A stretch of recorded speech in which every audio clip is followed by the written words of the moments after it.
Biology, even if it exists beyond the Earth and beyond the solar system, is self-contained. We presume it has no goal other than the success of the organism. Even intelligence may be viewed as no more than an adaptive strategy to allow life to persist and endure. But when we're talking about civilizations and intelligence, we're talking about something more.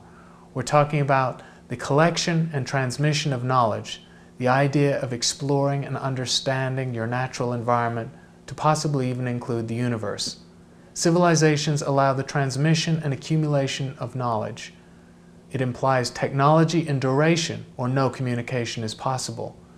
And it forces us to consider the question of whether or not communication in space, or space exploration in general, is a purely cultural phenomenon or a biological directive. Information in this field has been formalized in the form of the Drake equation.